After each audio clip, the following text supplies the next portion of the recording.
잠시 같이 기도하겠습니다.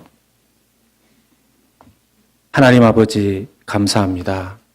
주님 앞에 예배의 자리로 저희들을 불러주셨사오니 주님 바라보는 이 한 시간 되게 하여 주시옵소서.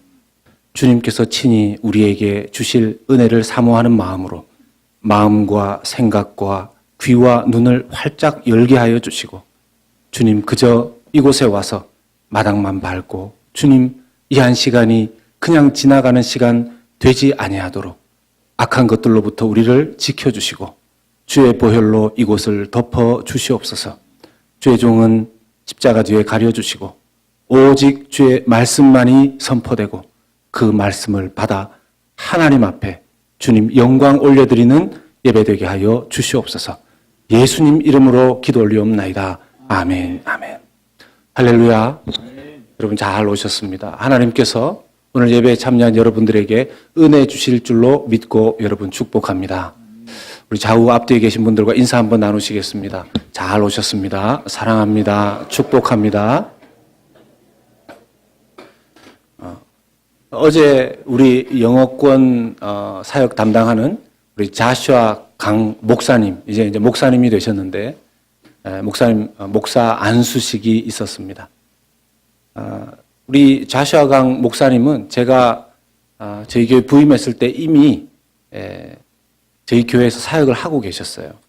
유스 사역을 그때는 하고 계셨는데 유스의 아이들을 보내어 놓으신 부모님들이 우리 좌슈강 그때 전도사님이죠. 전도사님을 참 좋아했습니다. 그래서 제가 어떻게 그렇게 좋아하십니까? 여쭤보니까 자기들이 다 바쁜데 자기 자녀들을 일일이 교회까지 태우고 가고 또 마치면 집까지 데려다주고 또 어떤 모임이 있으면 또 그것까지 데리고 갔다가 아무리 밤늦게라도 또 데리고 오고 그걸로 그렇게 칭찬을 하시는 겁니다. 그래서 제가 보면서 부모님들은 아이들에게 설교보다 라이드를 잘해주는 사역자를 더 좋아하시는 건가 그런 생각을 했습니다. 우리 자시와 강 목사님은 설교도 참 잘합니다. 어제 정말 축복된 우리 목사 안수 예배를 드렸는데 하나님 앞에 영광 올려드립니다. 우리 부모님들이 라이드를 잘해주는 목사님도 귀하지만 하나님의 말씀을 온전히 전해주고 함께 예배드리는 것을 하나님을 사랑하는데 더 초점을 맞추는 그 일에 우리의 부모님들도 마음을 함께 모아주시기를 주님의 이름으로 부탁드립니다. 아멘. 아멘.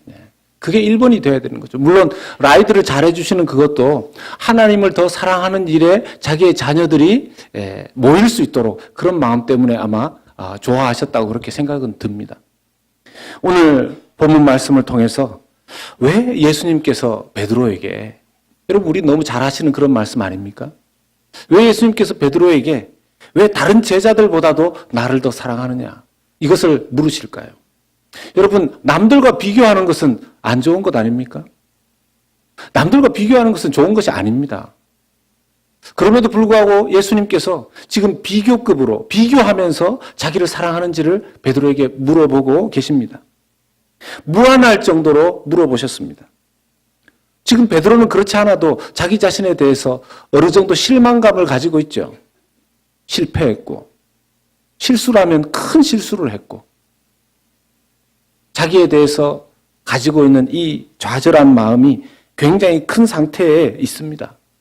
그런데 예수님께서 오셔서 그 좌절에 있고 실망에 있는 베드로를 다시 회복시키시는 이 과정을 보면서 혹시라도 우리의 삶 가운데 하나님의 이 자녀로서 우리의 믿음의 길을 걸어가는 가운데 우리의 사역과 사명을 감당하는 가운데 우리의 신앙생활을 하는 가운데 우리도 우리 자신에게 실망할 때 우리 스스로 실패하게 될 때 우리 스스로 더 이상은 하나님 앞에 또 내가 맡긴 사명과 사역에 대해서 헌신과 충성이 약해지고 주저앉게 될 때 어떻게 하나님께서 우리를 다시 이렇게 세우시는가 하는 그런 하나님의 뜻과 하나님의 방법 또 하나님의 능력과 새롭게 하심을 경험하는 오늘 이 예배 될 수 있기를 주의 이름으로 축원합니다. 아멘.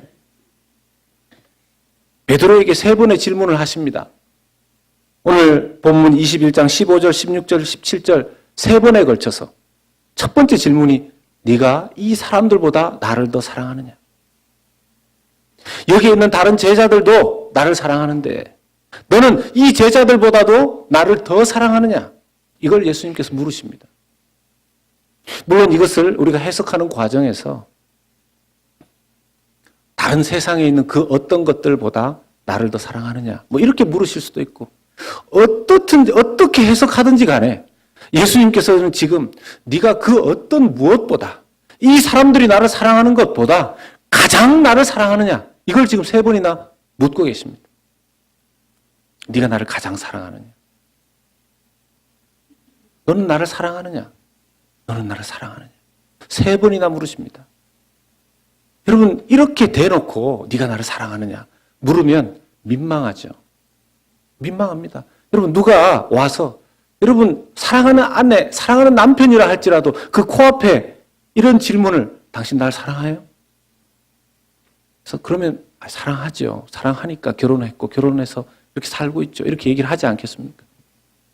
근데 거기다 대고 정말 나를 사랑해요? 사랑한다니까.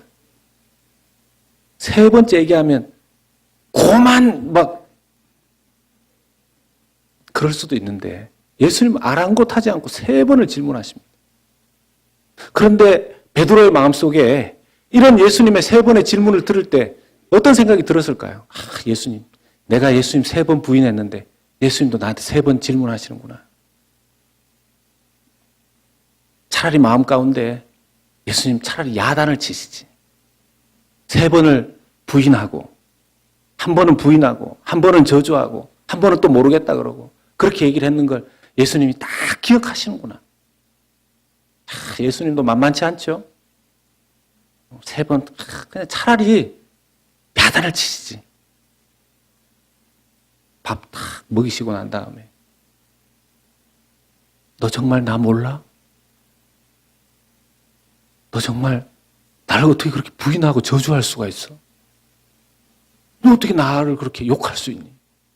일단 짚고 넘어갈 건 짚고 넘어가자. 내가 너한테 사명을 주기는 주는데 왜 해결을 해야 되지 않겠니? 어떻게 너 나를 그렇게, 물론 내가 지금 붙잡혀가는 상황이었었고 그렇지만 사람 비겁하게 어떻게 그럴 수가 있냐? 너 내가 부활할 줄 몰랐지?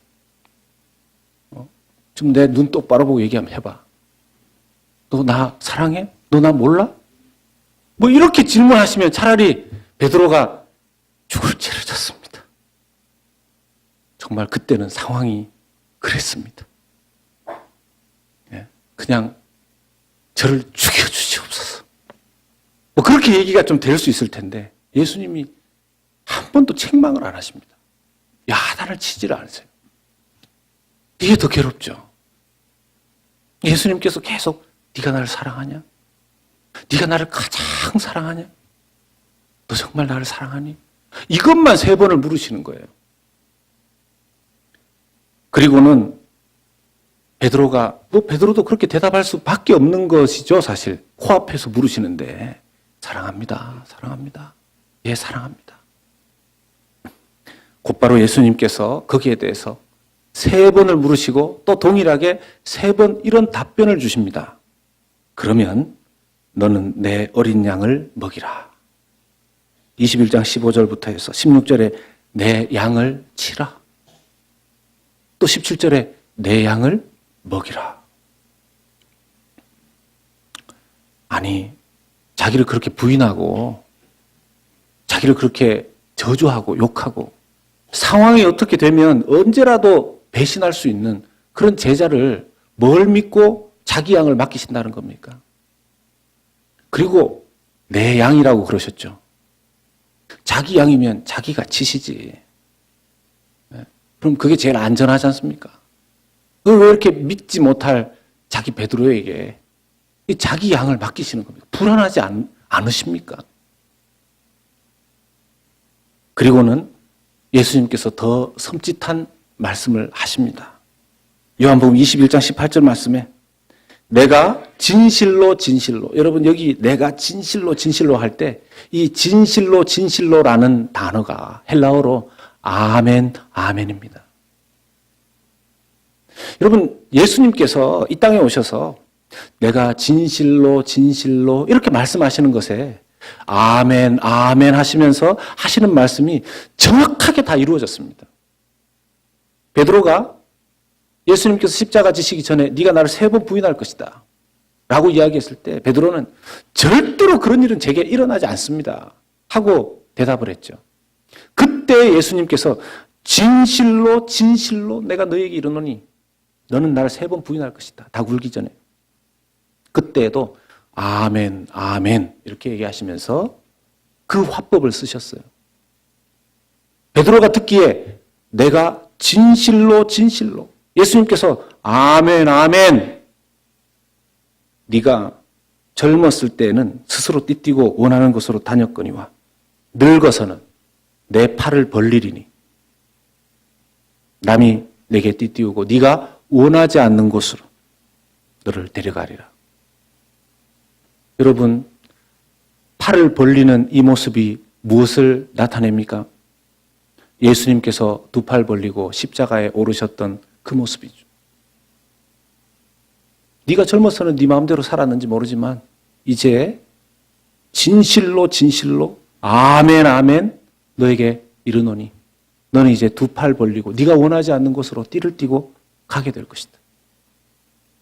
예수님처럼 순교하게 된다는 것입니다.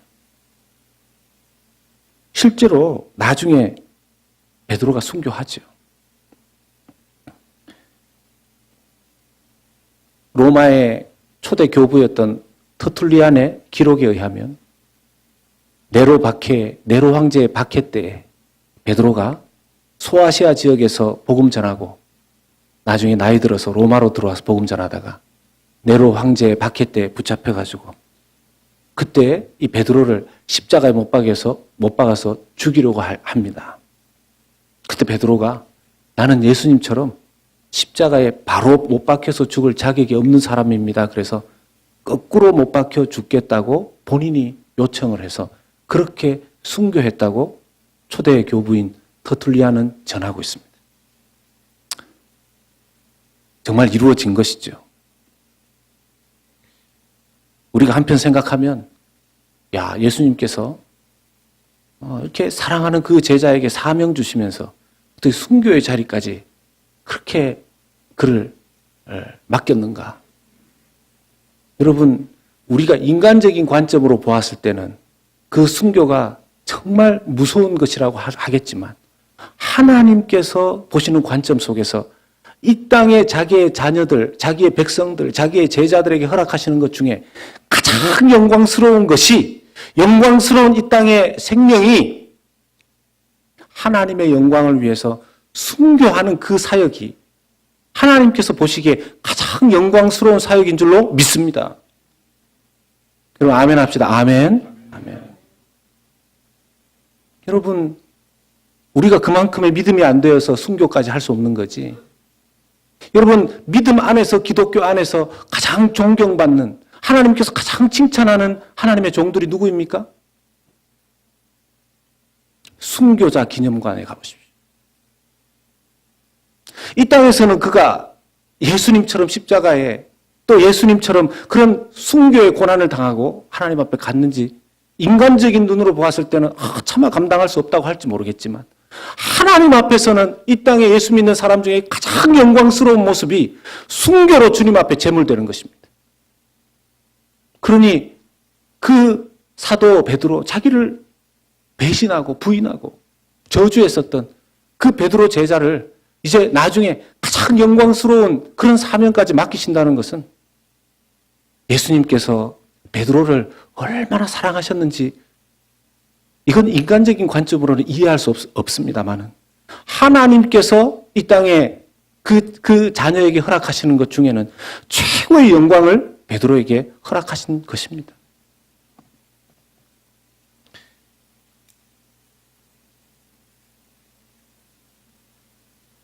예수님께서 왜 한 번도 책망하지 않으시고 베드로에게 자기 양을 맡기시고 그리고 왜 나를 사랑하느냐를 계속 물으시고 나중에 십자가에 거꾸로 못 박혀 순교할 수 있는 그런 예수님의 제자의 사명까지 주시는 걸까요? 예수님 마음 한편에 어느 구석에도 베드로를 향한 실망, 베드로를 향한 용서하지 못하는 그런 마음이 예수님께는 없으셨습니다. 예수님 베드로를 부르신 그때로부터 해서 이 질문을 하고 계시는 그 순간까지 베드로를 절대적이고 영원하신 사랑으로 사랑하신 것입니다. 이 베드로를 향한 사랑이 오늘 주님의 부르심을 받고 주님 앞에 예배하며 이 자리에 앉아 계신 여러분들에게도 동일하게 처음 우리를 부르시는 그 순간부터 영원까지 주님의 그 끝없는 사랑이 멈춤이 없고 우리를 버리시지 않는 줄로 믿으시기를 주의 이름으로 축원합니다. 우리 아멘 합시다. 크게 아멘 합시다. 아멘. 여러분 이걸 믿으셔야 돼요. 중간에 우리가 자꾸 실수하고 실망하고 실패하게 되면 자꾸만 내가 누구인가? 나 왜 이렇게 사는가? 하나님 우리를 계속해서 일으키십니다. 베드로처럼 3번 주님을 모른다 했다 할지라도 3번 아니라 30번 아니라 300번 아니라 3만 번 아니라 3억 번 아니라 그 영원까지라도 우리를 용서하시고 다시 일으키시는 주님인 줄로 믿습니다. 넘어진 그 자리에서 주님은 우리를 다시 일으키시고 원래 가지고 계셨던 마음에서 조금도 변함없이 그를 주님의 자녀로서 주님의 제자로서 계속해서 이끌고 계신 것이죠. 하나님은 한 번 우리를 선택하시고 사랑하시기로 작정하시면 그걸로 끝인 줄로 믿습니다. 이사야서 41장 9절 말씀입니다. 같이 읽겠습니다. 같이 읽습니다. 내가 땅끝에서부터 너를 붙들며 땅 모퉁이에서부터 너를 부르고 내게 이르기를 너는 나의 종이라. 내가 너를 택하고 싫어하여 버리지 아니하였다 하였노라. 아멘. 우리 더 큰 목소리로 신명기 31장 6절 말씀 읽습니다. 너희는 강하고 담대하라.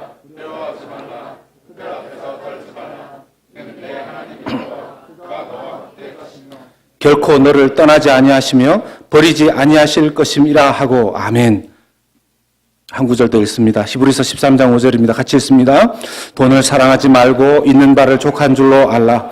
그가 친히 말씀하시기를 내가 결코 너희를 버리지 아니하고 너희를 떠나지 아니하리라 하셨느니라. 아멘. 마지막 한 절 더 읽습니다. 이사야서 49장 15절입니다. 여인이 어찌 그 젖먹는 자식을 잊겠으며 자기 태에서 난 아들을 긍휼히 여기지 않겠느냐. 그들은 혹시 잊을지라도 나는 너를 잊지 아니할 것이라. 아멘. 아멘. 우리 크게 아멘 하십시다. 아멘. 아멘. 여러분 오늘 다른 모든 것을 잊으시더라도 하나님께서 내가 너를 한번 선택하면 결코 버리지도 잊지도 않을 것이다. 이 말씀이 여러분들의 심령의 도장처럼 꽉 새겨질 수 있기를 주의 이름으로 부탁드리고 축원합니다. 여러분 젖 먹는 어린아이를 그 어미가 어찌 잊겠느냐. 잊을지라도 나는 너희를 잊지 않을 것이다. 여러분 세상에 젖 먹는 어린아이를 잊을 부모가 어디 있습니까? 그러니 결코 하나님께서 한번 자기의 자녀로 부르신 그 백성을 자녀를 주님은 잊으시는 일이 결코 없다는 것입니다.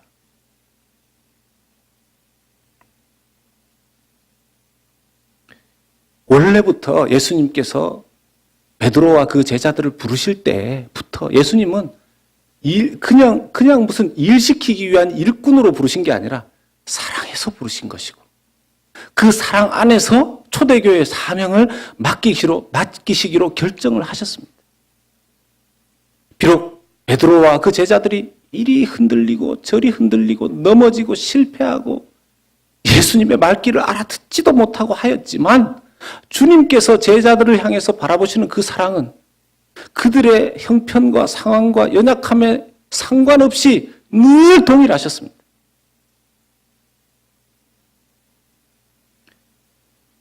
그런 의미에서 여러분 우리가 하나님 앞에 우리의 믿음의 길을 걸어간다는 것은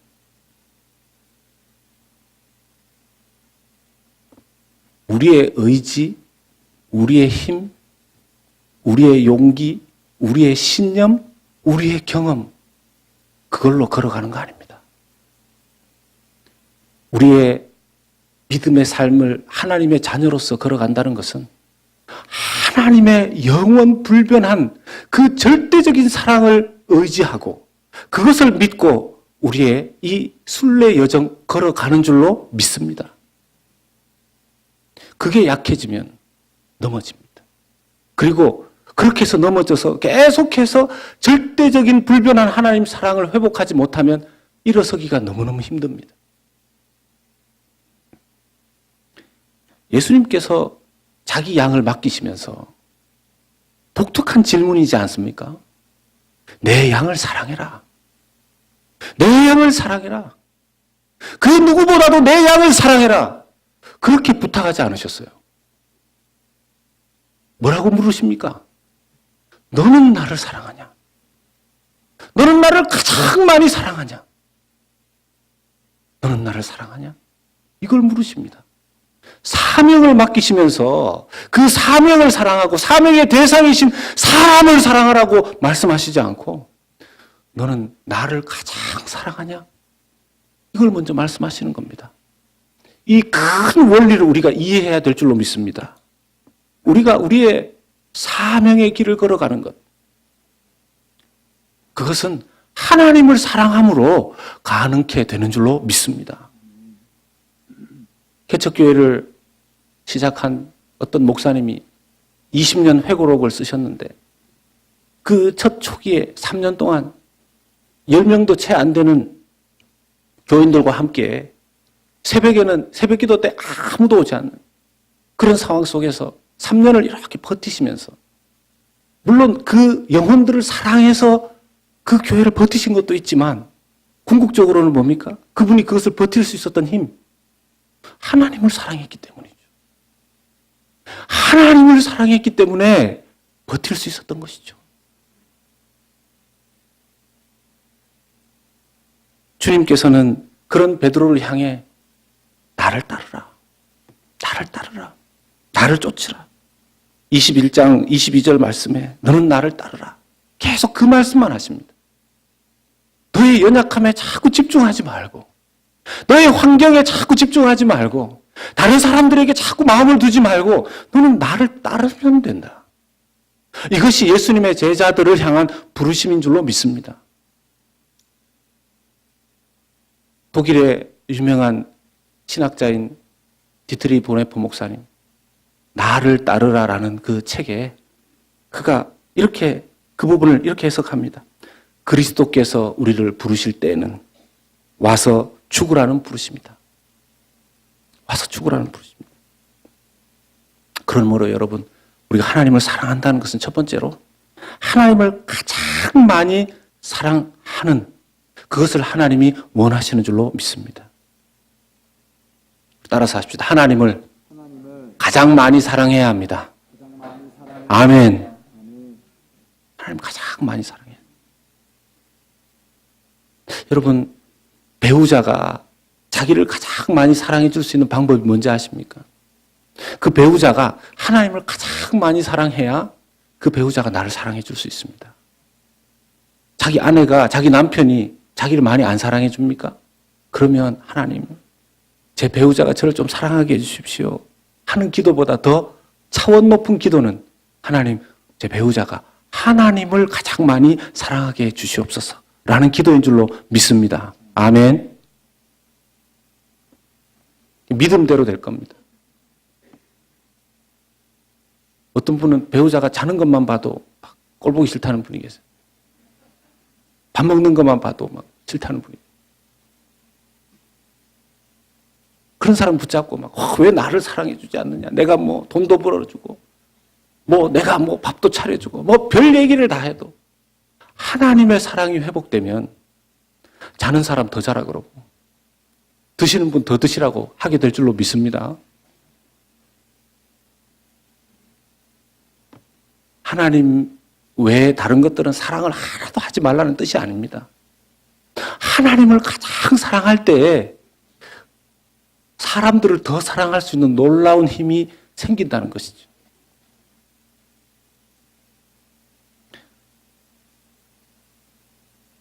두 번째는 하나님을 사랑함으로써 사역해야 합니다. 따라서 하시겠습니다. 하나님을 사랑함으로 사역해야 합니다.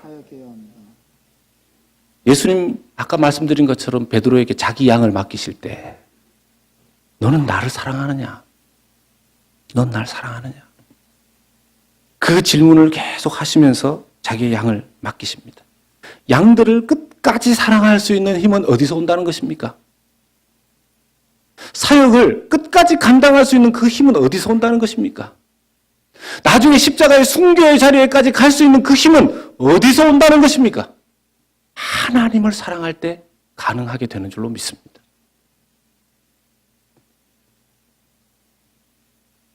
많은 분들이 하나님 앞에 충성하고 헌신해서 사역하다가 중간에 중도 하차하고 넘어지고 또 일어나지 못하고 멈추고 그런 경우들을 많이 봅니다.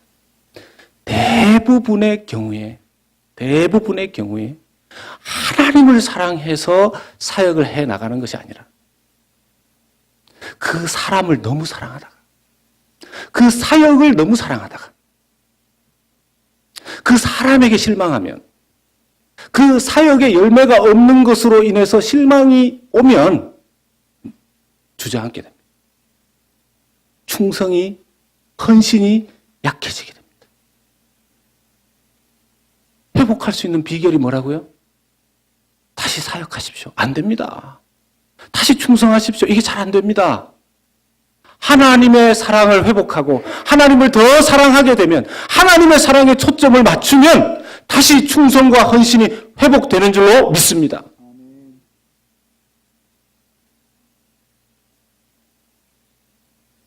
사람 바라보고 사역하면요. 그 사람이 여러분 우리가 어떤 일을 참 정성 들여서 해도 사람들이 칭찬만 해주지 않지 않습니까? 어떻게 귀를 기울이다 보면 자기에 대해서 불평이나 불만이 들릴 때가 있어요. 마귀가 그때 틈탑니다. 마귀가 그때 틈탑니다.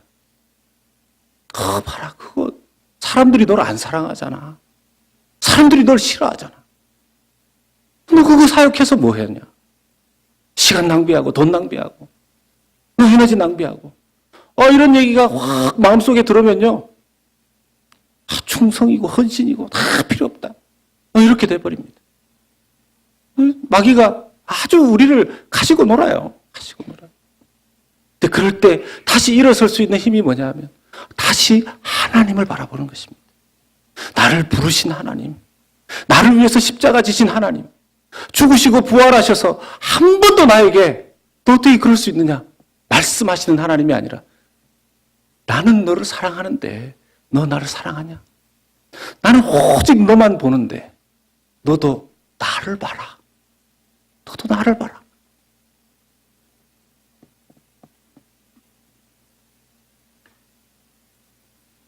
어느 장로님께서 장로 임직을 받으시는데 너무 두렵고 떨리는 마음이 본인에게 들었던 겁니다.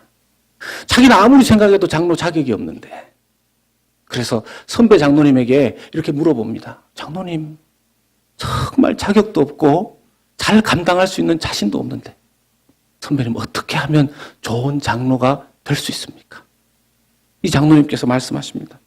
예, 집사님 이제 곧 장로가 되실 텐데 하나님을 사랑하세요. 예수님을 사랑하세요. 이전보다 더 예수님을 사랑하세요. 아멘. 우리 더 크게 아멘 하십시다. 아멘. 아멘. 이게 그 사명을, 그 어려운 사명을 감당할 수 있는 비결이라는 것입니다. 안 그러고는 감당해내지를 못하는 거죠. 중직이 됐는데 사람들이 다 받들어주고 칭찬하고 하지 않습니다. 오히려 기대가 더 커지죠. 기대가 더 높아지죠. 그러니 이전에 자기의 섬김의 그 수준으로 섬기게 되면 더 중직의 자리에 올라가게 됐을 때 사람들이 뭔가 미달한다고 자꾸 이야기를 하면 마음이 상합니다. 그런데 그것을 이겨내고 계속 믿음의 길을 갈 수 있는 방법은 하나님을 바라보는 것입니다. 하나님을 더 사랑하는 데 초점을 두는 것입니다. 마지막으로 우리가 하나님 앞에 하나님을 사랑한다면 우리가 하나님 앞에 귀한 인생을 살고 싶다면 예수 그리스도 안에서 나는 죽고 예수로 사는 인생을 살아야 되는 줄로 믿습니다. 그리스도 안에서 죽어야 귀하게 쓰임받을 수 있습니다. 따라서 하십시다. 그리스도 안에서 죽어야 쓰임받을 수 있습니다. 제가 저의 경우를 돌아봐도 하나님 앞에서 제 자아나 제 자신을 부인하고 죽이지 못할 때 그때 하여튼 제 주변을 시끄럽게 만들고 어렵게 만드는 걸 제가 보게 됩니다. 저도 제 그런 모습을 보면 실수, 실망, 실패 이게 삼실이 패키지예요. 같이 따라다닙니다. 실수가 커지면 이게 실패가 되지 않습니까? 그리고 실수와 실패가 커지면 스스로에게 실망합니다. 스스로에게 실망. 어떤 때는 제가 제 자신으로 좀 돌아가 보면 제가 제 자신을 막 묵상하다 보면 그냥 뭐 다 접고 그냥 보따리 싸고 그렇다고 뭘 또 딴 걸 이렇게 잘 하는 것도 없고 빵 장사를 하려고 해도 뭐 빵이라도 잘 구워야죠. 제 부족한 모습이나 실수나 실패나 이런 것들을 돌아보면 정말 뼈가 저리도록 소름 끼치게 저에 대해서 실망스러울 때가 있습니다. 그런데 하나님의 사랑으로 다시 회복돼서 하나님을 더 사랑하는 마음으로 사역을 해나갈 때 중요한 건 자기가 살아서는 사역이 안 된다는 거예요. 단단한 교회라는 책을 쓰신 임종구 목사님 책에 이런 말씀이 있습니다.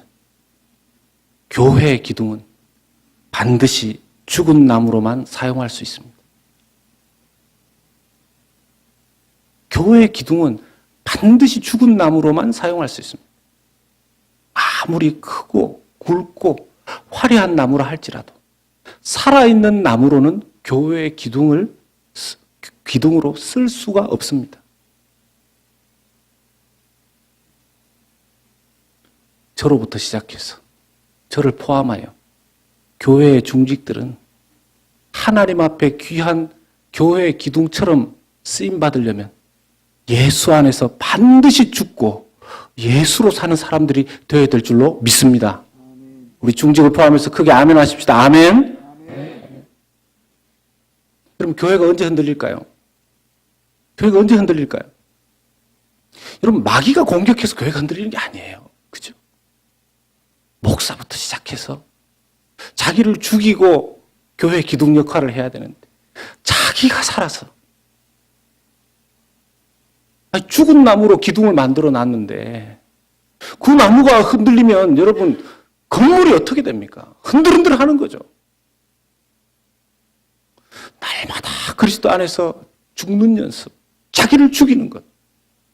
그것이 몸된 주님의 교회를 든든하고 튼튼하게 세우고 하나님의 나라의 영광스러운 교회로 쓰임받게 하는 비결이 되는 줄로 믿으시기를 주의 이름으로 축원합니다. 여러분 순교가 멀리 있는 게 아니지 않습니까? 꼭 저 선교지에 나가서 죽어야만 순교가 아니죠. 십자가 갈라디아서의 말씀처럼 내가 그리스도와 함께 십자가에 못 박혔나니 나는 죽고 그리스도로 사는 것이 이 자리에서 나를 십자가 앞에서 못 박고 부인하고 죽일 때 그 순교의 자리에서 하나님께서 놀라운 영광을 그 자기를 부인한 자를 통해서 영광 받게 되시는 줄로 믿습니다. 말씀을 맺습니다.